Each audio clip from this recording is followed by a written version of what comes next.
அழகப்பா பல்கலைக்கழக சமுதாய வானொலி நேயர்களுக்கு வணக்கம்.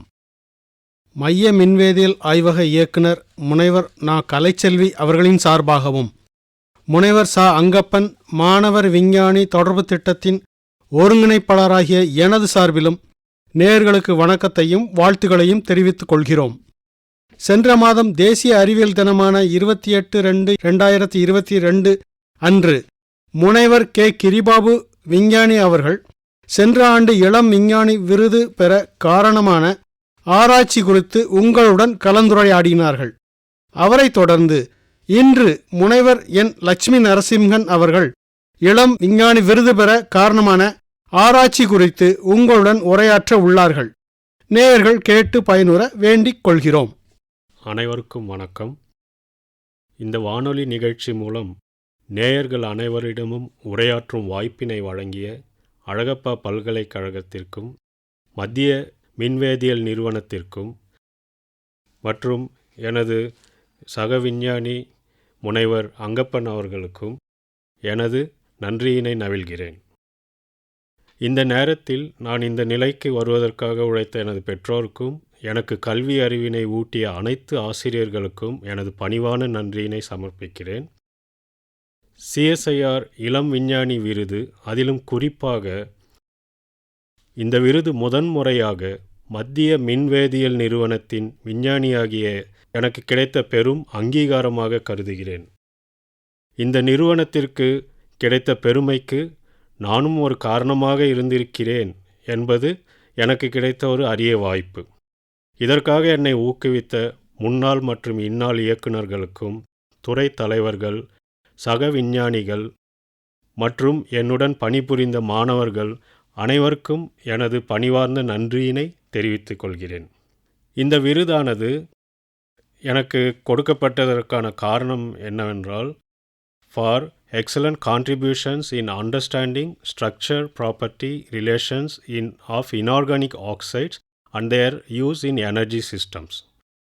எனது ஆராய்ச்சியானது செயல்பாட்டு பயனுள்ள கனிம ஆக்சைடுகளின் படிக மற்றும் நுண்கட்டமைப்பிற்கும் பண்பிற்கும் உள்ள தொடர்பினை புரிந்து கொள்வதன் மூலம் அவற்றின் பயன்பாட்டினை, குறிப்பாக ஆற்றல் துறைக்கு எவ்வாறு அதிகரிக்க முடியும் என்பதற்கான ஒரு முயற்சியாகும். நாம் காணும் பொருட்களின் பண்பு மற்றும் பயன்பாடு அவற்றின் கட்டமைப்பை பொறுத்தே அமைகிறது. இங்கு கட்டமைப்பு என்பது அதனுடைய படிக கட்டமைப்பு, அதாவது கிறிஸ்டல் ஸ்ட்ரக்சர், அல்லது நுண்கட்டமைப்பு மைக்ரோ ஸ்ட்ரக்சர், அவற்றை எவ்வாறு நாம் முறையாக மாற்றுவதன் மூலம் அவற்றின் பண்புகளை நாம் மாற்ற முடியும். ஒரு சிறு உதாரணமாக நாம் சொல்ல வேண்டுமானால், நாம் உபயோகிக்கும் தங்கமானது நாம் ஆபரணத்திற்காக உபயோகிக்கிறோம். காரணம், அது எந்த ஒரு சூழ்நிலையிலும் அதன் தன்மையை விட்டு கொடுக்காமல் அது மோர் ஸ்டேபிள். அதாவது என்ன சொல்வதென்றால், அது எந்த ஒரு சூழ்நிலையிலும் மற்ற மாய்ஸ்சர், மற்ற நீரோடவோ அல்லது மற்ற எந்த ஒரு கனிமத்தோடவோ அது வேதிவினை புரியாது. அதற்காக தான் அதை நாம் உபயோகிக்கிறோம். ஆனால் அதே தங்கமானது அதனுடைய அளவினை குறைத்து நுண்துகளாக நானோ சைஸ் என்ற அளவிற்கு நாம் எடுத்து செல்லும்போது அதற்கு மருத்துவ பயன்பாடுகளும் வேறு சில பயன்பாடுகளும் வருகிறது. அது ஒரு அறிவியலின் விந்தையாகும். அத்தகைய விந்தைகளை நாம் அறிந்து கொள்வது என்பது அறிவியல் மூலமாகவே முடியும். இவ்வாறு பொருட்கள், அதாவது செயல்பாட்டு oxide, functional oxides, functional materials, செயல்பாட்டு பொருட்கள், அவற்றின் பண்புகளை எவ்வாறு நாம் நமது தேவைக்கேற்ப வடிவமைப்பது என்பது ஒரு சிறந்த ஒரு ஆராய்ச்சியாகும். அவற்றின் கட்டமைப்பை அறிந்து கொள்ளும், படிக கட்டமைப்பு, கிறிஸ்டல் ஸ்ட்ரக்சர், அது எவ்வாறு அமைந்திருக்கிறது. அதன் மூலம் ஒவ்வொரு செயல்பாட்டு ஆக்சைடுக்கும் குறிப்பிட்ட பண்பு உண்டு. ஒரு சில ஆக்சைட்ஸ் மின்கலத்தின் மின்முனைகளாக நாம் பயன்படுத்துகிறோம். அவை நேர்மின்வாயாகவும் பயன்படுத்தலாம் அல்லது எதிர்மின்வாய் முனையாகவும் பயன்படுத்தலாம். அவற்றின் பண்பை பொறுத்தே அவற்றின் பயன்பாடுகளும் உள்ளது. அத்தகைய மின்வாய் பொருட்களை எவ்வாறு நாம் பயன்படுத்துவது என்பதை நான் ஒரு சிறு உதாரணம் மூலம் எதிர்மின்வாய் மெட்டீரியல் அல்லது நேர்மின்வாய் பொருளை மின்கலத்தினுடைய பயன்பாட்டின் போது அதை பிரித்து அதை அணுக்கரு காந்த ஒத்ததிர்வு நியூக்ளியர் மேக்னெட்டிக் ரெசனன்ஸ் என்பதை நாம் சாலிட் ஸ்டேட், அதாவது அந்த படிக நிலையில் திண்ம நிலையில் அதை கண்டறிந்து அது எவ்வாறு மாறுகிறது என்பதை உணர்த்தியது ஒரு உதாரணமான ஒரு என்னுடைய ஆராய்ச்சியானது. ஸோ அது போக என்னுடைய ஆராய்ச்சியானது பொதுவாக திண்மநிலை வேதியியல், solid state chemistry and material science மற்றும் பொருட்களின் அறிதலான அறிவியலை பொறுத்து உள்ளது. அதிலும் குறிப்பாக நாம் அறிந்த அந்த சாலிட் ஸ்டேட் கெமிஸ்ட்ரி, அந்த திண்மநிலை வேதியியலை உபயோகித்து எவ்வாறு பொருட்களை நாம் வடிவமைப்பது, அவற்றை உருவாக்குவது, மேலும் அவற்றின் பண்புகளை எவ்வாறு இந்த கட்டமைப்பை வைத்து அவற்றின் பண்புகளை குறித்து அறிந்து கொள்வதும் அவற்றை புரிந்து கொள்வதும் இதுதான் என்னுடைய ஆராய்ச்சியினுடைய முக்கியமான நோக்கம். ஸோ இத்தகைய பொருட்களில் எந்த வகையான பொருட்களை குறித்து ஆராய்ச்சி செய்கிறோம் என்று பார்த்தால், ஃபோட்டோ ஃபங்க்ஷனல் மெட்டீரியல்ஸ், அதாவது நாம் ஒளியை அதன் பொருட்களின் மீது செலுத்துவதன் மூலம் அவற்றின் பண்பாடுகளை நாம் உணரலாம். ஸோ அத்தகைய பொருட்களுக்கு உதாரணமாக நாம் உபயோகிக்கும் இந்த லைட், ஒளி உமிழ்வு இருமுனையம் டயோட்ஸ், லைட் எமிட்டிங் டயோட்ஸ், இப்போ உபயோகத்தில் இருக்கும் எல்இடி லைட்ஸ், அல்லது இதற்கு முன் இருந்த ஃப்ளூரசன்ட் டியூப்ஸ், எவ்வாறு நமக்கு தேவையான அந்த ஒளி நமக்கு கிடைக்கிறது. அதில் ஒரு ஒரு பூச்சு உள்ளது. அந்த பூச்சானது இன்ஆர்கானிக் லூமினசன்ட் மெட்டீரியல், அதாவது கனிம வேதியியல் பொறுத்து ஒரு ஆக்சைடு பொருள். அந்த பொருளானது எவ்வாறு அதனுடைய பண்பை உபயோகிக்கிறது என்பது அதனுடைய கட்டமைப்பை மாற்றுவதன் மூலமும் அதனுடைய காம்போசிஷன், ஸோ எந்த அளவுக்கு அதனுடைய காம்போசிஷன் இருக்கிறதோ, எந்த மாதிரியான ஆக்சைடை நாம் எடுக்கிறோம். உதாரணமாக நாம் அது பீரியாடிக் டேபிள் அதை எடுத்து பார்த்தோம்னா அதில் நிறைய கனிமங்கள் உண்டு. எத்தகைய கனிமங்களை நாம் மாற்றுவதன் மூலமும் அவற்றின் பயன்பாட்டினை அல்லது பண்பினை மாற்ற முடியும். ஸோ அது ஒரு வகையான ஆராய்ச்சி. மற்றொரு ஆராய்ச்சியானது சூரிய ஆற்றலை மின்னாற்றலாக மாற்றுவது. அது சோலார் செல்ஸ் என்கிறோம். ஸோ நாம் பயன்பாட்டில் உள்ள solar cells silicon solar cells, இது நாம் அனைவரும் நாம் பார்த்திருக்கிறோம். வீடுகளிலோ அல்லது அலுவலகத்திலோ நாம் அதை உபயோகப்படுத்தி கொண்டிருக்கிறோம்.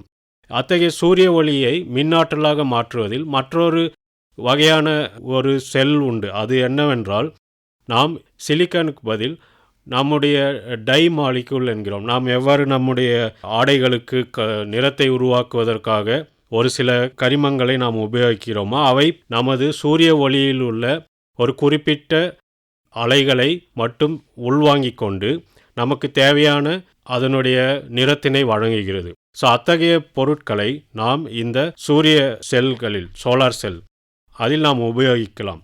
ஸோ அவற்றின் பண்பாட்டினை எவ்வாறு மாற்றுவது, அதன் மூலம் எந்த அளவுக்கு அதனுடைய பயன்பாடுகள் மாறுகிறது என்பதை பற்றி அறிந்து கொள்வதும், மேலும் ஆற்றல் சார்ந்த பொருட்கள் அவை எவ்வாறு மின்கலத்தில் உள்ள நேர்மின் முனை பொருட்கள் அல்லது எதிர்மின் முனை பொருட்களோ, அதே போல் சூப்பர் கெப்பாசிட்டர் என்கிறோம், அதாவது நமக்கு வேண்டுமான ஆற்றலை உடனுக்குடன் தருவது.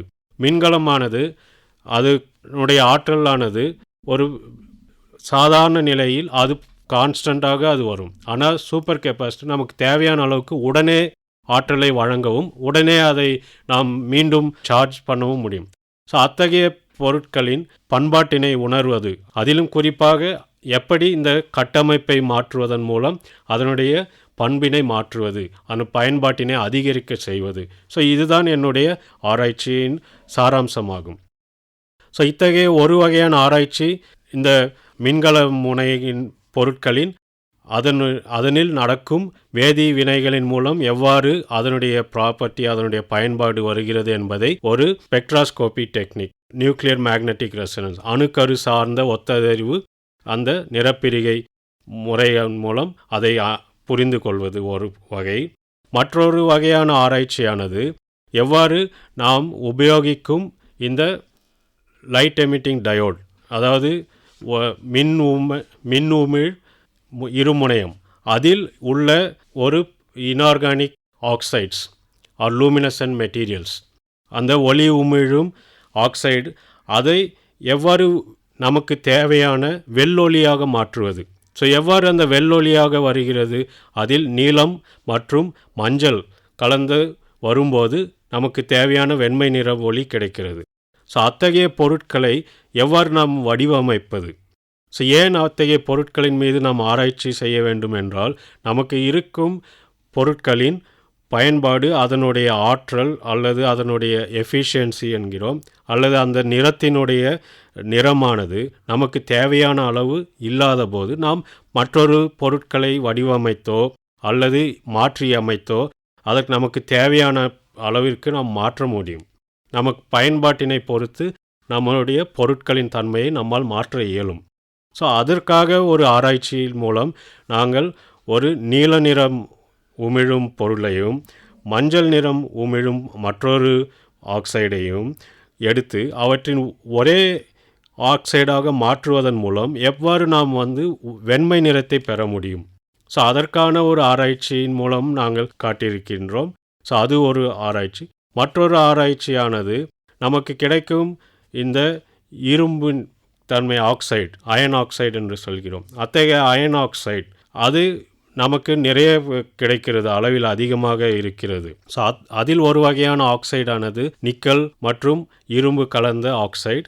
ஸோ அதற்கு பல்வேறு பயன்பாடுகள் இருந்தும் அதில் குறிப்பாக இந்த சூப்பர் கெப்பாசிட்டர் எவ்வாறு அதில் ஆற்றலை சேமித்து வைக்க முடியும், ஸோ சேமித்த ஆற்றலை எவ்வாறு நாம் திரும்பவும் பெற முடியும் என்பதை அந்த ஒரு வகையான ஆக்சைடை பல்வேறு முறைகளில் உருவாக்கி பல்வேறு முறைகளை பயன்படுத்தி அதை உருவாக்குவதன் மூலம் எவ்வாறு அதன் கட்டமைப்பு நுண்கட்டமைப்பு மைக்ரோஸ்ட்ரக்சர் மாறுகிறதோ அதற்கேற்ற அதனுடைய பயன்பாட்டினை மாற்றி அமைத்து அதை அறிந்து கொள்ளவும். ஸோ அதே ஆக்சைடின் பயன்பாடானது அதனுடைய கட்டமைப்பில் அதில் இருக்கும் மைக்ரோஸ்ட்ரக்சர், அதாவது அதனுடைய ஒவ்வொரு கிரெயின் என்று சொல்லுவோம், கிரெயின் பவுண்டரி என்று சொல்லுவோம். ஸோ அதன் மூலம் அந்த இடத்தில் சேகரிக்கும் எனர்ஜியை நாம் கெப்பாசிட்டன்ஸ், அதனுடைய ஆற்றலை கெப்பாசிட்டன்ஸ் என்பதன் மூலம் நாம் அதை டைஎலக்ட்ரிக் மெட்டீரியலாகவும் மாற்ற முடியும் என்பதையும் என்னுடைய ஆராய்ச்சியின் மூலம் பார்த்திருக்கிறோம். ஸோ இதிலும் அந்த நுண்கட்டமைப்பிற்கும் அதனுடைய பயன்பாட்டிற்கும் பண்பிற்கும் உள்ள தொடர்பினை இதன் மூலம் நாங்கள் வெளிக்கொணர்ந்துள்ளோம்.